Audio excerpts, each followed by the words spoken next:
Capítulo 2. Satanás a serviço de Deus.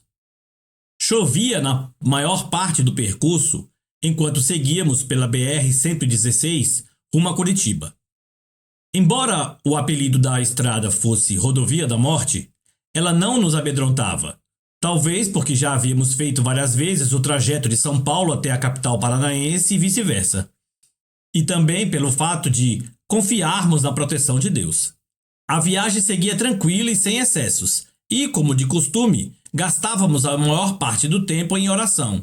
Foi assim até a divisa de estados, e outros 4,5 km depois. Então aconteceu o que marcaria para sempre minha vida, não pelas implicações naturais do ocorrido, mas pelo que Deus viria a me mostrar e ensinar, bem como pela nova direção que tomaria minha vida. Estávamos em dois no carro, Harold McLary e eu. A equipe ministerial contava com mais um integrante nas viagens, o Robert Ross, que tinha viajado antes de nós. Nós estávamos mudando a base do nosso ministério de Campinas para Curitiba, e nesta viagem carregávamos tudo o que coubera no carro, uma Paraty. O banco traseiro estava deitado, e o carro estava cheio até o teto, além das malas sob nossas pernas que repousavam no chão do automóvel. A soberania divina fez com que a falta de espaço poupasse o Robert do acidente e o levou tranquilo à capital paranaense num ônibus da aviação Cometa. Foi no dia 23 de agosto de 1993, uma segunda-feira. Não tenho muitos detalhes em minha memória, que apagou quase completamente o ocorrido e que teima em permanecer esquecida. Mas somei os relatos das pessoas que se envolveram e consegui informações suficientes para entender o que aconteceu. Os pneus já estavam bem gastos e o carro não tinha seguro. Disto, o único culpado era eu mesmo, embora durante vários meses quisesse transferir a responsabilidade para Deus. Quase 5 quilômetros depois de termos entrado no Paraná, ultrapassei um caminhão, e isso fez com que eu elevasse a velocidade do carro a um pouco mais do que a que vínhamos mantendo, cerca de 100 km por hora. O caminhão não queria perder seu embalo, e eu forcei um pouco a ultrapassagem, o que me fez terminá-la quando havíamos entrado numa ponte e voltar para a minha pista um pouco antes de outro caminhão que vinha em sentido contrário cruzar conosco. Foi o tempo de voltar e andar uns 200 metros apenas, então uma aquaplanagem aconteceu. Chovera toda a tarde, e nesta hora, umas 5:30 da tarde, caía uma garoa fina, mas a pista ainda tinha muita água. Não sei o tamanho da poça d'água, só me lembro do carro ter perdido a direção e saído da pista para a esquerda. Não colidimos com ninguém. A coisa ocorreu só conosco e nos levou direto para um enorme barranco com degraus, com mais ou menos uns 45 metros de desnível. Ainda me lembro da hora em que o carro saiu da pista e o Harold clamou pelo nome de Jesus. De repente o carro voou o barranco abaixo e depois do primeiro impacto deu-se um verdadeiro tobogã que se responsabilizou por fazer com que tudo que estava no carro fosse jogado fora, exceto o motorista e o passageiro, presos ao cinto de segurança. Fomos parar uns 70 metros da rodovia. Bati várias vezes a cabeça, o que me fez perder a consciência. O caminhoneiro que o havia ultrapassado assistiu à cena e parou para prestar socorro. Harold e ele me levaram o barranco acima e logo um carro parou, levando-nos até o posto da polícia rodoviária mais próximo. E eles, por sua vez, nos levaram até o hospital em Campina Grande do Sul, próximo a Curitiba. Tive traumatismo craniano. Levei uns 30 pontos no rosto e na cabeça. E devido a uma fratura mais séria na mão esquerda, precisei fazer uma cirurgia e colocar 2 pinos de platina. Por causa da intensidade das pancadas na cabeça, precisei passar 2 dias na observação na UTI. Já Harold saiu ileso e sem nenhum arranhão. Já no hospital, descobri que havia perdido tudo. O carro dera perda total. Nossas malas foram roubadas. Quanto ao resto da mudança, o que não se estragou na queda e no barranco também foi roubado. Mas a dor não era tanto a da perda, mas a de um sentimento estranho que começou a brotar em minha alma. era um misto de abandono com rejeição, algo contra o qual eu lutava, mas que aos poucos parecia me engolir. Por que Deus havia permitido aquilo? E as orações que lhes havíamos feito? E suas promessas de proteção e cuidado? Entrei em crise. Os irmãos me visitavam e tentavam me animar, mostrando que o Senhor guardara nossas vidas. Afinal, eu lhes havia contado que o médico me mostrou o resultado da tomografia que acusava dificuldade de distinguir massa branca e cinzenta e lesões nas partes mole do cérebro. Isso em si não era assim tão complicado, mas indicava a intensidade do trauma. Só que o médico havia me dito que, considerando que este trauma aconteceu na fronte, a parte mais sensível da cabeça, eu poderia até mesmo ter morrido. Havia ainda a questão do meu olho. Minha pálpebra esquerda foi restaurada no centro cirúrgico, pois havia se rasgado até um pouco mais da metade, e os médicos ali disseram que o meu globo ocular, e consequentemente minha visão, foi poupado de forma milagrosa. Vendo-me abatido, os irmãos em Cristo tentavam me mostrar o lado da intervenção de Deus. Só que algo dentro de mim doía muito. Eu não ousava dizer, mas pensava comigo mesmo que intervenção milagrosa por intervenção milagrosa não teria sido mais fácil o Senhor colocar meu carro de volta na pista na hora em que desgovernamos? Por que ele havia nos deixado cair barranco abaixo para então resolver proteger? Então, onde ele estava a hora em que precisei dele? Se eu dera minha vida ao ministério e à obra do Senhor cuidando das coisas dele, por que ele não cuidara de mim e das minhas coisas? Pensava como um insensato e sabia disto. Não tinha coragem de dizer aquelas coisas, mas não conseguia parar de pensar. E uma dor profunda me atravessava o peito, querendo me convencer de que Deus havia me abandonado na hora que eu mais precisei dele. Para minha razão, não havia a menor sombra de dúvida de que o Senhor é justo e fiel, mesmo quando as circunstâncias insistem em fazer parecer que não.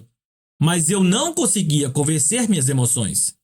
Meus sentimentos diziam outra coisa e uma verdadeira batalha interior começou, vindo a durar muitos meses. Em alguns momentos, eu achava que era muito drama interior para um rapaz de 20 anos e que eu podia estar aumentando as coisas, mas não havia meios de me convencer a aplacar o sentimento. Eu pregava desde os 18 anos e já fazia 2 anos que viajávamos por várias cidades e estados, levando o mover do Espírito a muitas igrejas. Tive o privilégio de ver muitos milagres e intervenções poderosas de cura. O sobrenatural era frequente nas reuniões, e ainda havia a ênfase de uma vida vitoriosa que sempre dávamos, e na verdade era isso que mais me incomodava, pois eu me sentia como se tivesse sido golpeado pelo inimigo. Aquele acidente não tinha nada a ver com a vida vitoriosa que eu acreditava. E ele derrubou os castelos espirituais que eu havia construído com um pouco de fantasia. Na época, tínhamos uma agenda de viagem bem cheia para o ano todo, e foi necessário dar uma parada, pelo menos para minha recuperação. E de repente, os planos mudaram. Na verdade, não apenas mudaram, mas acabaram de vez. E comecei a deixar as coisas rolarem e pedir que Deus estivesse no controle. Foi neste período que acabei indo para Guarapuava, no Paraná. Estivemos várias vezes na cidade, pregando numa igreja denominacional que foi fortemente impactada pelo mover do Espírito. Depois, o pastor teve problemas para permanecer na denominação e começou um novo trabalho, mas não ficou muito tempo. Uns 4 meses após ter iniciado o trabalho, acabou indo para outra cidade. Como o único contato que aquele grupo de irmãos tinha como nova igreja era conosco, e com os pastores da comunidade cristã de Curitiba, onde congregávamos, pediram-nos ajuda. Comecei a estender auxílio ao trabalho, embora com a intenção de não ficar em definitivo, pois não me considerava pastor, somente um ministério itinerante de apoio. Mas Deus falou ao meu coração e ao grupo, e decidi investir pelo menos um tempo no trabalho local. Inicialmente, pedi reforço ao Luiz Gomes, amigo e companheiro de muitas viagens, que na época não compunha nossa equipe, mas desempenhava seu próprio ministério. Alguns meses depois, Harold e Dorilene McLary, ainda recém-casados, se uniram conosco na missão de pastorear a comunidade cristã de Guarapuava, hoje chamada Comunidade Vida. Que vira-volta! Eu sempre havia declarado a muitos irmãos e amigos que a última coisa que eu queria neste mundo era ser um pastor. E de repente, ali estava eu. Não sei o que pensei ao certo, mas sei que não tinha planos de ficar muito tempo. Mas tenho aprendido que o coração do homem pode fazer planos, mas a resposta certa dos lábios vem do Senhor. Provérbios capítulo 16, versículo 1. Passei muitas crises interiores com um acidente, mas cansei de brigar com Deus e não ter resposta, e acabei desistindo de insistir e engolindo minhas interrogações até quando aguentasse. 1 ano e 3 meses depois do acidente, e com quase 1 ano em Guarapuava, fomos ordenados e reconhecidos como presbitério local. Nossos pastores vieram de Curitiba e procederam como de costume, pedindo-nos que nos preparássemos para uma ministração profética que ocorreria junto com a ordenação. Nesta época, eu já desconfiava que Deus tinha aproveitado tudo aquilo para nos levar a Guarapuava, mas tinha minhas dúvidas e o medo de estar sendo acomodado demais ao transferir toda a responsabilidade da mudança ao controle divino. Foi então que aconteceu algo marcante para mim. Através dos pastores, Deus falou ao meu coração sobre como ele havia quebrado algumas pontes para tratar comigo e me guiar dentro de seu plano. Que ele havia me tirado daquele ministério itinerante para me fazer crescer e que, ao seu tempo, eu seria liberado para um ministério que abençoaria toda a nação. O Senhor usou Miguel Piper, Thomas Winkers e Francisco Gonçalves, cada um acrescentando algo. Mas não foi só o encorajamento trazido pelas palavras. Houve um sentimento novo, uma testificação espiritual de que era aquilo mesmo. Um novo vigor entrou em mim. Louvado seja Deus por aquele dia tão especial. Mas os detalhes do que eu precisava ouvir vieram quase um mês depois, quando o pastor Francisco voltou para nos visitar e ministrar. Numa conversa descontraída em casa, falávamos sobre nossas experiências com anjos, eu, Luiz e ele. E acabei lhe perguntando qual fora a experiência mais recente que o Senhor lhe tinha dado. Para minha surpresa, ele respondeu que havia sido na nossa ordenação e que a palavra profética que ele havia proferido era, na verdade, uma visão que Deus lhe dera e que ele havia conversado com um anjo acerca do meu ministério e apenas transmitiu o que ouviu na conversa. Fiquei espantado e comecei a inquisição para arrancar cada detalhe do que fora aquela experiência. Não quero parecer sensacionalista ao contar a experiência e seus detalhes. Justamente pela sua humildade, o pastor Francisco nem havia me dito o que acontecera. Só dera a mensagem de Deus sem alardes. Mas, naquela época, eu jamais teria aceitado esta mensagem se ela não tivesse vindo desta forma. O que o anjo revelou? Enquanto o pastor Francisco orava por mim, Deus lhe abriu os olhos espirituais e ele viu um anjo em pé ao meu lado. O mensageiro celestial se apresentou de maneira formal dizendo: "Fui enviado da parte do Deus Altíssimo para te fazer saber algumas coisas acerca destes ministérios." A referência plural envolvia nós três. "Você tem uma preocupação muito grande por eles, mas Deus te faz saber que eles estão nas mãos do Senhor e que estão no lugar certo, na hora certa, fazendo a coisa certa." Após esta referência ao nosso ministério plural, a palavra passou a ser especificamente sobre a minha vida. O anjo prosseguiu: "Quanto a este, é um guerreiro divertido. Ele não pergunta se é tempo de Deus ou não para atravessar a ponte." E então a mensagem continuou, não apenas nas palavras que ele usava, mas em visões que ilustravam o que ele estava falando. No momento em que o anjo afirmava que eu não perguntava o tempo de Deus para atravessar uma ponte, Francisco via a cena e eu estava diante de uma ponte e afirmava: "Ponte foi feita para passar." Quase como se dizendo: "Se ela está aí, eu não preciso esperar nenhuma hora específica, é só seguir em frente." E era isto que o pastor me via fazer na visão. Passei correndo 1, 2, 3, várias pontes. E ele simplesmente sabia, mesmo sem lhe ser dito, que as pontes significavam o acesso a um nível ministerial a outro. Deus comunicava-lhe isso ao Espírito à medida em que a revelação vinha.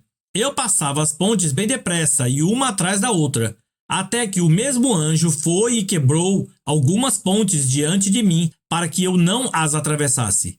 Foram mostradas 3 pontes específicas que ele destruiu para que eu não passasse. E então veio a explicação pela boca do mensageiro celestial. Ele estava avançando para níveis ministeriais sem que estivesse pronto, tratado para isso. Por isso foi necessário quebrar algumas pontes. Mas ele é rebelde e não aceita o tratamento de Deus. Quanto àquele acidente do ano passado, diga-lhe que Satanás tentou tirar-lhe a vida, mas diga porque Deus o permitiu, embora sem deixar que sua vida fosse tocada. Seu ministério estava crescendo muito rápido, sem que ele fosse trabalhado no íntimo, e neste ritmo ele iria sucumbir debaixo do peso do próprio ministério. Era uma questão de tempo. Por isso Deus o parou, mas também para trazê-lo a esta cidade e tratar com ele. E quando ele estiver pronto, o Senhor irá libertá-lo para abençoar esta nação e lhe dará o ministério de proporções ainda maiores. O impacto desta mensagem foi e ainda é muito forte em minha vida. E até hoje, quando conto esta experiência, me emociono e ao mesmo tempo me envergonho. Eu questionei a justiça e a fidelidade de Deus muitas vezes por ele ter permitido que aquele acidente ocorresse. Eu não falava isto, mas repetidas vezes eu pensei. E enquanto eu julgava assim em meu coração, ele estava cuidando de mim. O Senhor estava me protegendo de algo pior, não me abandonando naquela hora. Ele nunca nos abandona. Ele prometeu estar conosco todos os dias, até a consumação dos séculos. Jamais haverá um único dia sequer em nossas vidas no qual o Senhor não esteja ao nosso lado. Nosso problema é tentar compreender o agir de Deus, em vez de confiar que ele está no controle, mesmo que de modo estranho aos nossos olhos e maneira de pensar. Meu coração se quebrou quando entendi o que havia acontecido. Pedi perdão ao Senhor por não confiar nele de todo o coração e ter inteiramente duvidado e murmurado contra ele. Sei que Deus me perdoou, mas até hoje tenho vergonha do papelão que fiz. Como fui tolo e insensato. E muitos cristãos têm feito isto. Ficam criticando Deus enquanto ele os defende, protege e provê o seu melhor para eles.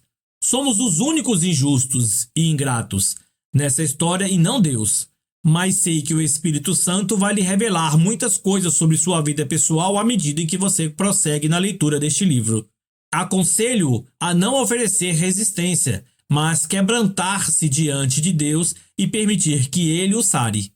Eu estava muito ferido e machucado por dentro devido às mentiras que o diabo havia assoprado em minha mente, mas a compreensão do que Deus esteve fazendo fora da vista dos meus olhos sarou-me por completo e revelou-me uma nova dimensão do amor e do cuidado dele por mim.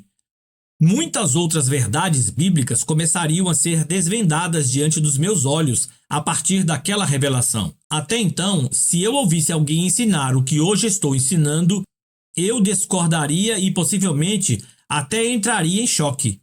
A influência que recebi do ensino da fé me fez criar uma fantasia de que o crente deveria ser intocável. Recebi uma grande influência dos ensinos de Kenneth Hagin, David Robertson e outros ensinadores da fé. Eu louvo a Deus por suas vidas e ministérios, pois eles têm sido instrumentos de Deus para resgatar a vida vitoriosa que há em Jesus e vivam o que pregam. Mas o Senhor começou a me mostrar que eu havia criado uma mentalidade errada a partir de princípios corretos. De fato, Deus prometeu vitória sobre o inimigo, mas isso não queria dizer que eu nunca sofreria um acidente como o que sofri, pois foi uma vitória sobre Satanás. Como disse o anjo, se isso não tivesse acontecido e, consequentemente, me brecado, eu poderia até ter perdido o ministério. E isto sim seria uma derrota. Mas o acidente não foi derrota, foi vitória, e a forma como Deus não apenas me livrou de um ritmo perigoso, como também redirecionou o meu ministério e começou a tratar com meu caráter e alma de forma mais profunda. O detalhe que eu não via nestes homens de Deus é que o que eles pregavam era um alvo de vida cristã, não algo que ocorreria de forma imediata ou instantânea com ninguém, pois nem em suas vidas foi assim. Hoje tenho passado a fase do tratamento de Deus. Eles estão numa outra dimensão. E creio que Deus realmente quer que avancemos para uma dimensão mais profunda de vida cristã, se movendo mais intensamente no sobrenatural e em grandes conquistas. Mas ninguém se iluda, pois isto não acontecerá sem o tratamento de Deus em nossa alma. O diabo não entende o agir de Deus. Agora quero chamar sua atenção para um outro fato. Não somos os únicos a não compreender a forma divina de operar. O diabo também não entende o agir de Deus. Algo que o anjo deixou bem claro no diálogo com o pastor Francisco foi que Satanás tentou me destruir naquele acidente, mas que Deus, em sua soberania, deixou o diabo trabalhar só até certo ponto e guardou-me a vida. Não tenho a menor sombra de dúvida de que o plano maligno era parar o ministério que estava incomodando o reino das trevas. A razão da investida do adversário era esta: parar definitivamente o meu ministério. Mas o diabo não conhece o futuro. Quando um espírito maligno faz previsões que se cumprem, ele estava trabalhando com planos já conhecidos. A razão por que não conseguem acertar sempre é porque o futuro só é conhecido por Deus. Se Satanás conhecesse o futuro, não precisava ter tentado me parar com aquele acidente. Era só deixar tudo como estava. E com o tempo, a própria pressão de um ministério que crescia demasiadamente rápido me liquidaria. O diabo não conhece o futuro e também não entende o agir de Deus. E o que ele me proporcionou através daquela investida em 1993 redundou numa grande bênção. Este é o assunto do nosso capítulo. Porque o diabo também não entende o agir de Deus.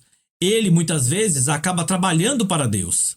No meu caso, ele trabalhou para Deus. E o que quero mostrar são vários textos e exemplos bíblicos que mostram que isto é um fato. Satanás tem uma forma de pensar semelhante à nossa. Logicamente, na condição de anjo caído, ele é mais inteligente e astuto e tem uma mente superior. Mas a forma de pensar é parecida. A comparação é mais ou menos como se fossem dois computadores, um bem mais potente que o outro, mas ambos com o mesmo programa. Embora um seja mais veloz que o outro e com maior capacidade de armazenar informações, o funcionamento é o mesmo, pois trata-se do mesmo programa. Jesus menciona isso. E Pedro, chamando-o à parte, começou a reprová-lo, dizendo: "Tem compaixão de ti, Senhor. Isso de modo algum te acontecerá." Mas Jesus, voltando-se, disse a Pedro: "Arreda, Satanás. Tu és para mim pedra de tropeço, porque não cogitas das coisas de Deus, e sim das coisas dos homens." Mateus capítulo 16, versículo 22 e 23. O Senhor falou a Pedro e aos seus discípulos que era necessário que ele sofresse em Jerusalém, fosse morto e ao terceiro dia ressuscitasse. E Pedro tenta persuadir Jesus a pensar de forma diferente, o que era totalmente contrário ao plano de Deus. Não sei se Jesus se sentiu tentado a ter dó de si mesmo, mas o fato é que ele reconhece que naquela hora Pedro estava sendo influenciado em sua forma de pensar por outra pessoa e repreende a Satanás. Mas é a frase utilizada por Jesus que nos chama a atenção. Não cogitas das coisas de Deus, mas dos homens. Cogitar é pensar. O que o mestre disse é que a forma de pensar de Satanás não se assemelha à de Deus, mas às dos homens. Isso nos leva a concluir que não interessa o quão astuto o adversário seja, ele também não pode entender a forma de Deus agir. Os pensamentos de Deus são mais altos, muito mais altos que os do diabo. Para o nosso inimigo, o agir de Deus também é invisível e incompreensível. E a revelação que o Senhor começou a me trazer de sua palavra após aquela visão do Francisco foi a de que ele age desta forma imprevisível e invisível para propositadamente confundir Satanás e seu exército e ainda tirar proveito fazendo com que trabalhem para ele. Foi isto que Deus fez naquele meu acidente de carro. Usou uma investida maligna para me guardar de uma queda, levar-me de volta à direção ministerial que ele tinha e ainda não só tratar comigo, como também me ensinar claramente essas verdades. Deus é soberano. Ele não deixou o diabo tocar naquele carro à toa. Na verdade, o Senhor pôs uma armadilha diante de Satanás. Ouvi há alguns anos atrás a irmã Valnice Milhones ministrando e ela usou, na ocasião, um trocadilho que nunca esqueci. Ela falou sobre Deus colocar sataneiras diante de Satanás. Então explicou: quando você quer pegar ratos, põe uma ratoeira como armadilha.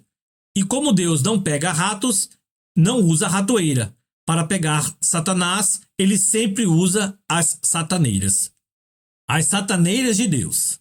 Não estou baseando a ação de Deus na experiência que eu tive, mas nos muitos exemplos bíblicos que encontramos. Ao narrar a minha experiência, o faço como um ponto de partida que geraram as descobertas e mudaram minha forma de pensar. Examinaremos algumas passagens bíblicas que mostram Deus agindo de forma que o diabo não entende. E a primeira delas já nos revela que Deus usou tal ocorrido para mandar um recado ao reino das trevas.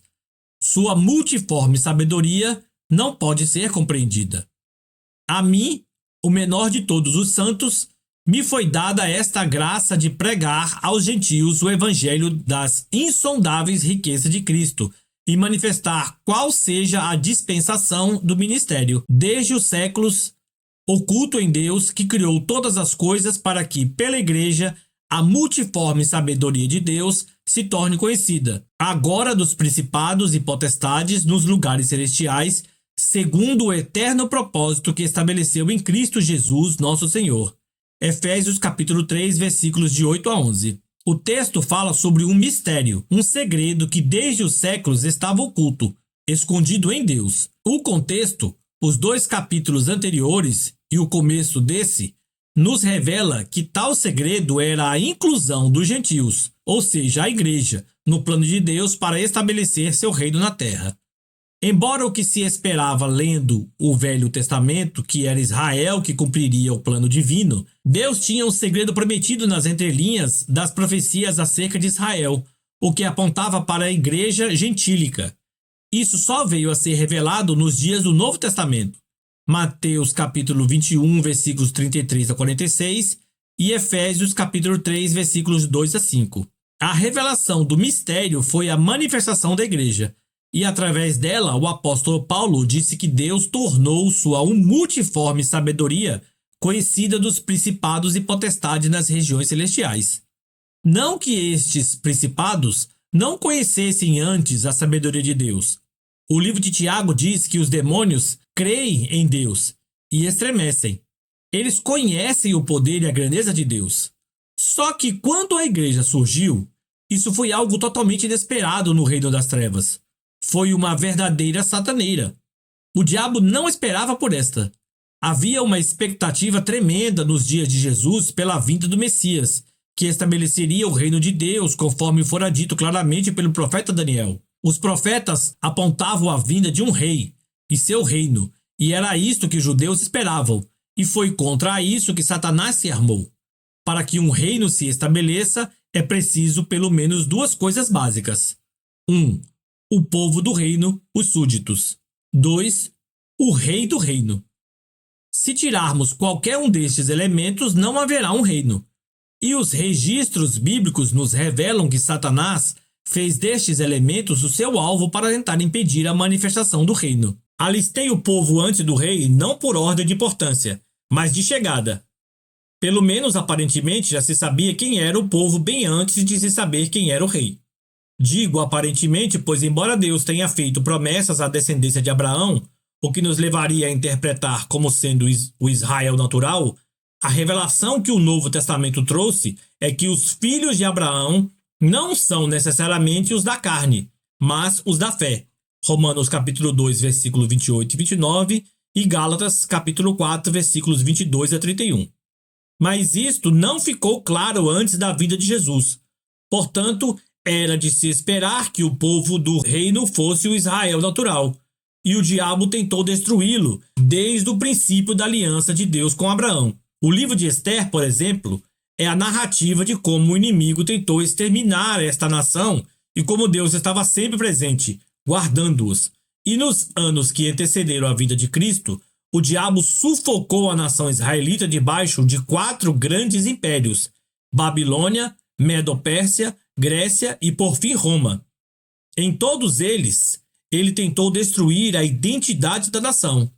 E mesmo não conseguindo, roubou-lhe a independência e a liberdade de se preparar para ser um grande e forte reino. Mas não adiantou, pois enquanto Satanás lutava para amarrar Israel como nação, Deus levantou debaixo do nariz do diabo a igreja gentílica. Era algo impossível de se ver sem a revelação do Espírito. Era um segredo de Deus, ou seja, era parte do agir invisível de Deus. Ninguém imaginava que Deus estivesse preparando isso, nem mesmo o diabo. Portanto, quando a igreja foi levantada, por meio dela, Deus estava mostrando sua multiforme sabedoria aos principados e potestades. Foi como um recado que dizia: não adianta, vocês nunca entenderão e jamais vencerão. Eu sou maior. O livro de Salmos diz que o Senhor se rirá de seus inimigos. Creio que nesta hora Deus riu. Enquanto os demônios observavam atônitos o mistério de Deus e reviam seu trabalho inútil de tentar prender o povo do reino, creio que Deus riu. E a igreja é um recado eterno dessa sabedoria de Deus e seu poder de armar sataneiras. Quando Satanás se tocou que o povo do reino não era necessariamente Israel, mas sim os que criam em Jesus e nasciam de novo, João capítulo 1, versículos 11 e 12, tentou então destruir a igreja. Observe o que diz a Bíblia. E Saulo consentia na sua morte. Naquele dia levantou-se grande perseguição contra a igreja em Jerusalém, e todos, exceto os apóstolos, foram dispersos pelas regiões da Judéia e Samaria. Saulo, porém, assolava a igreja, entrando nas casas e arrastando homens e mulheres, encerrava-os no cárcere. Atos capítulo 8, versículos 1 e 3. Assim que veio a perseguição, a igreja perdeu seu sossego e os crentes começaram a ser presos e até martirizados. Então, muita gente, devido à intensidade da perseguição, começou a fugir para outras cidades. E a igreja, que logo no início já tinha chegado à marca de 5.000 membros, dispersou-se, ficando apenas os apóstolos. Aparentemente, Satanás conseguiu o que queria e oprimiu o povo do reino, mas ele não sabia que esta era mais uma sataneira. Veja o outro lado da história. Jesus capacitara seu povo com o poder do Espírito com um único propósito. Mas recebereis poder ao descer sobre vós o Espírito Santo, e sereis minhas testemunhas, tanto em Jerusalém como em toda a Judéia e Samaria e até os confins da terra. Atos capítulo 1, versículo 8. Eles não deviam permanecer só em Jerusalém, mas a responsabilidade de serem testemunhas de Cristo envolvia o começarem lá seu trabalho, mas depois espalharem-se progressivamente pelas outras cidades da Judéia, as de Samaria, e então não parar mais. Só que o povo de Deus se acomodou. O tempo passou e eles estavam lá em Jerusalém ainda. Não estavam obedecendo a Cristo. Não haviam se tornado ainda uma igreja missionária. Algo precisava ser feito. E sabe quem ajudou? O diabo. É, ele mesmo. Até Satanás enviar aquela perseguição, ninguém tinha saído para pregar nas circunvizinhanças. Mas quando o diabo quis destruir a indestrutível igreja de Jesus, caiu em mais uma sataneira e ajudou a espalhar o evangelho. Entre mentes, os que foram dispersos iam por toda parte pregando a palavra. Atos capítulo 8, versículo 1, 3 e 4. É irônico como Deus põe seu inimigo para trabalhar para ele. Chega a ser engraçado. Toda vez que Satanás investe contra a igreja, ou mesmo contra a sua vida, saiba de uma coisa, meu irmão. Enquanto ele ainda está indo, Deus já foi e voltou algumas eternas vezes. Vimos como o adversário tentou barrar o povo do reino e se deu mal. Agora permita-me mostrar-lhe suas tentativas contra o rei do reino e como elas novamente demonstraram que a multiforme sabedoria de Deus continuava no controle. Por várias vezes, Satanás tentou parar Jesus. No começo foi com as tentações no deserto, mas logo que Jesus Cristo o derrotou, os planos mudaram. Assim que ele saiu do deserto e foi para Nazaré, sua cidade, o tiraram da sinagoga e tentaram empurrar-lhe de um penhasco, mas não puderam matá-lo. Lucas diz que ele simplesmente saiu do meio deles. Depois vemos que as conspirações para a morte do Messias vão crescendo até que em Jerusalém Jesus é traído, preso e crucificado, e o diabo está nesta conspiração. Foi ele mesmo que pessoalmente entrou em Judas para consumar a traição. Estava próxima a festa dos pães asmos, chamada Páscoa.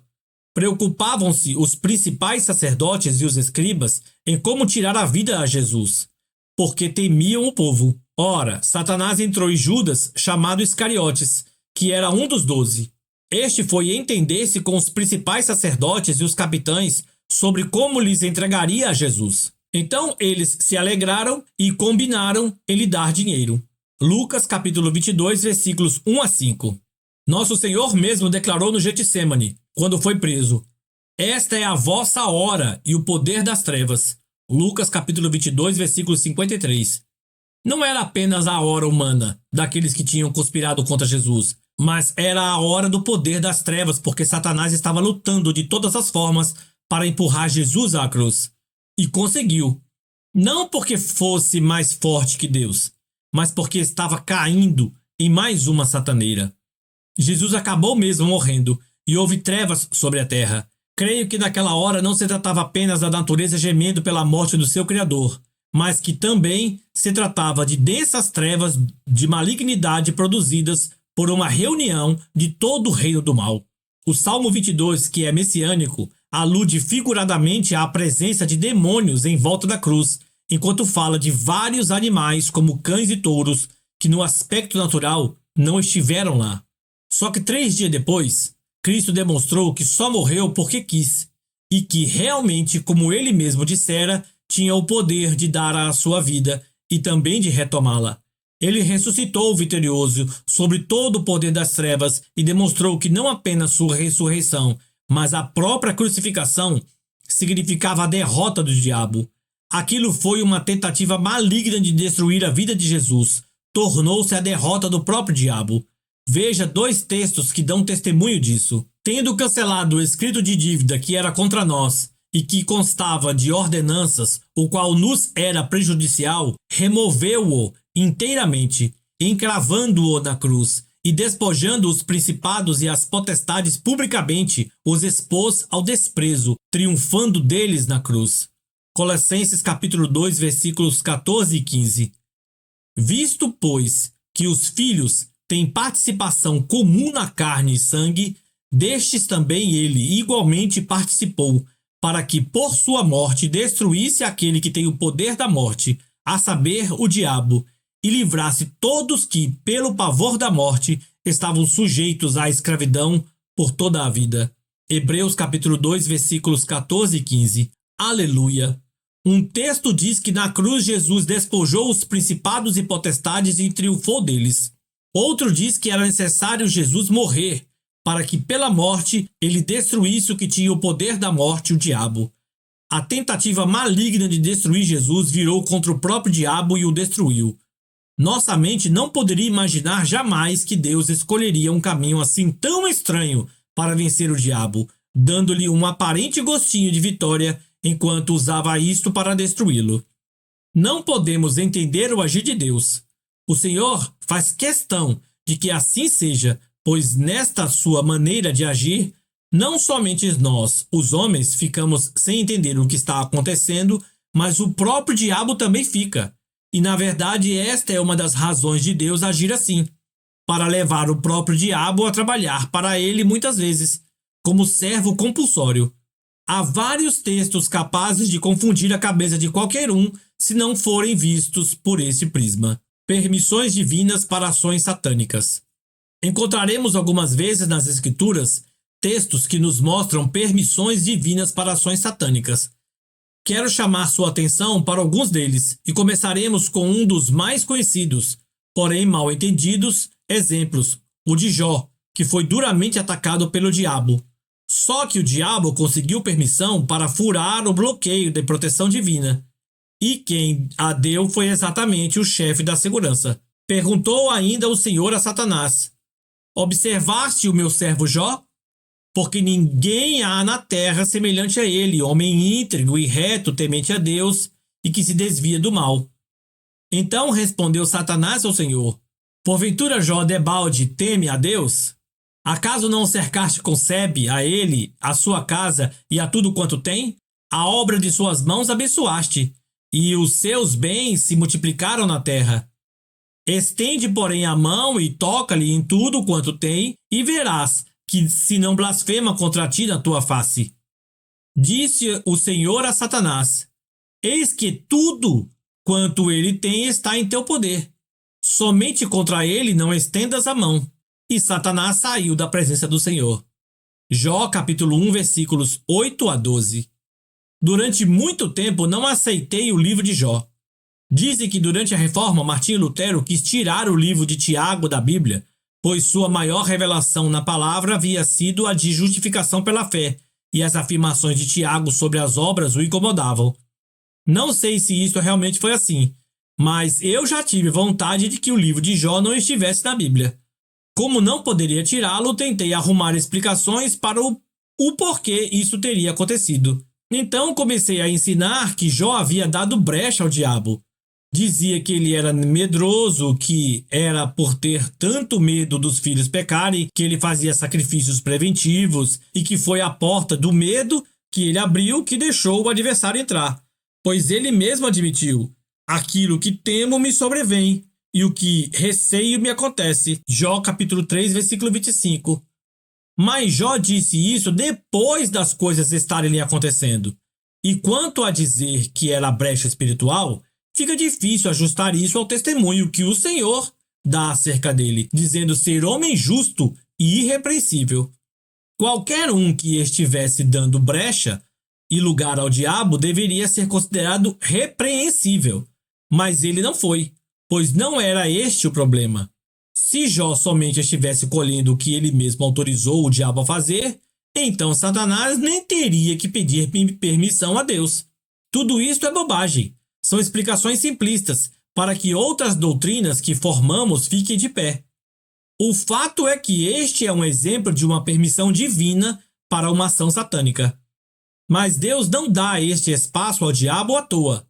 Foi mais uma sataneira. E, no fim, Jó teve a restituição de tudo. Mas, o que é mais importante, ele termina dizendo: eu te conhecia só de ouvir, mas agora os meus olhos te veem. Jó capítulo 42, versículo 5. No fim das contas, o diabo acabou aproximando Jó ainda mais de Deus. Isso faz parte do agir invisível de Deus. O Senhor está agindo mesmo nos momentos e circunstâncias quando parece que nos abandonou. Ele está no controle. Observe um outro exemplo bíblico. Simão, Simão, eis que Satanás vos reclamou para vos peneirar como trigo. Eu, porém, roguei por ti, para que a tua fé não desfaleça. Tu, pois, quando te converteres, fortalece os teus irmãos. Lucas capítulo 22, versículo 31 e 32. Confesso que isso me assusta. É um tipo de coisa que ninguém gostaria de ouvir de Jesus. Ele se chega para Pedro e lhe diz: olha, o diabo pediu para apertar você e ver o que é que sobra. Estou parafraseando o que foi dito, pois o significado de peneirar é esse. Se o grão for graúdo, fica na peneira. Se não for, sai do outro lado. O que Simão Pedro provavelmente esperava, e certamente se fosse comigo ou com você também seria o que nós esperaríamos, é que Jesus dissesse não ao diabo e o mandasse embora. Só que não foi isso que aconteceu. Então Jesus comunica a Pedro que deixou o diabo ir com tudo para cima dele, mas avisa: não é porque deixei ele atacar que isso signifique abandono. Já orei por você para que a sua fé não desfaleça. Estou cobrindo você. Mas a maneira como Cristo encerra o assunto nos mostra o que ele esperava no final daquilo tudo. Mas tu, quando te converteres, fortalece a teus irmãos. Em outras palavras, Jesus estava dizendo que aquela prova tocaria o coração de Pedro de maneira tão forte que ele se converteria, mudaria radicalmente. E o lucro não seria só dele, mas deveria ser repartido com os irmãos, os outros discípulos. Esta foi uma permissão divina para uma ação satânica. Só que não se tratava de um abandono, nem de juízo, nem tampouco de injustiça da parte de Deus. Este ocorrido foi parte do agir invisível de Deus. E tenha certeza, foi mais uma sataneira que fez com que o diabo ajudasse a fé de Pedro a se fortalecer, em vez de destruí-la. Mais uma vez, ele trabalhou para Deus. Nas cartas de Jesus às igrejas da Ásia, encontramos outro exemplo de uma permissão divina para um ataque satânico. Não temas as coisas que tens de sofrer. Eis que o diabo está para lançar em prisão alguns dentre vós, para ser dispostos à prova, e tereis tribulação de 10 dias. Sê fiel até a morte, e dar-te-ei a coroa da vida. Apocalipse capítulo 2, versículo 10. Novamente vemos Jesus avisando antecipadamente que o diabo vai fazer algo contrário. Porém, não o vemos fazendo nada para impedir o diabo, tampouco mandando estes irmãos resistirem ou lutarem. Mas Jesus avisa antes de acontecer, como com Pedro, para que saibamos que o controle está nas mãos dele e não nas mãos do diabo. O que ele pede é fidelidade, que não deixe a investida do inimigo mudar sua fé. E isto é vitória, mesmo que não pareça. Para mim é difícil imaginar porque Deus deixaria alguém ser preso, ainda mais em se tratando de que o diabo é que lançou na prisão. Mas sei de uma coisa: os caminhos e pensamentos de Deus são mais altos que os nossos, e não há como entendê-lo em seu agir. Mas uma coisa eu sei: se ele deixou o diabo fazer algo, é mais uma sataneira. Satanás vai trabalhar para Deus de novo. Não estou dizendo que tudo que o diabo faz é prestação de serviço para Deus, mas que há circunstâncias onde o Senhor lhe põe armadilhas. O diabo é como um cão preso, só vai até onde o tamanho da corrente permitir. Se o Senhor lhe solta um pouco mais da corrente e o deixa ir um pouco mais longe, não significa que ele está solto. Deus está no controle das nossas vidas e se por acaso o diabo tiver alguma permissão de chegar perto, não se assuste. Se você é um servo de Deus e isso lhe ocorrer, saiba que o Senhor o botou para trabalhar. Um dos textos que mais nitidamente mostram Satanás sob o controle divino está no Apocalipse. Então vi descer do céu um anjo. Tinha na mão a chave do abismo e uma grande corrente. Ele segurou o dragão, a antiga serpente, que é o diabo, Satanás, e o prendeu por 1000 anos. Lançou-o no abismo, fechou e pôs selo sobre ele, para que não mais enganasse as nações até se completarem os 1000 anos. Depois disso, é necessário que ele seja solto por pouco tempo. Quando, porém, se completarem os 1000 anos, Satanás será solto da sua prisão e sairá a seduzir as nações que há nos 4 cantos da terra, Gog e Magog, a fim de reuni-las para a peleja. O número dessas é como a areia do mar. Marcharam então pela superfície da terra e sitiaram o acampamento dos santos e a cidade querida. Desceu, porém, fogo do céu e os consumiu. O diabo, o sedutor deles, foi lançado para dentro do lago de fogo e enxofre, onde já se encontram não só a besta, como também o falso profeta, e serão atormentados de dia e de noite pelos séculos dos séculos. Apocalipse capítulo 20, versículos 1 a 3 e versículos 7 a 10. Na hora certa de Satanás ser preso, não será necessário mais do que um anjo. Somente um dará conta do recado.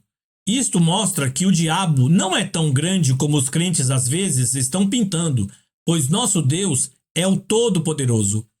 Satanás tem poder, mas não todo o poder. Isso somente nosso Deus tem. Na hora certa determinada por Deus, o diabo será preso e permanecerá preso por 1000 anos. Mas depois é necessário que seja solto por um pouco tempo. Observe o termo necessário. O diabo precisa ser solto. Precisa por quê? Porque vai realizar mais um último trabalho para Deus. É claro que ele nunca acha que está trabalhando para Deus, senão deixaria de agir.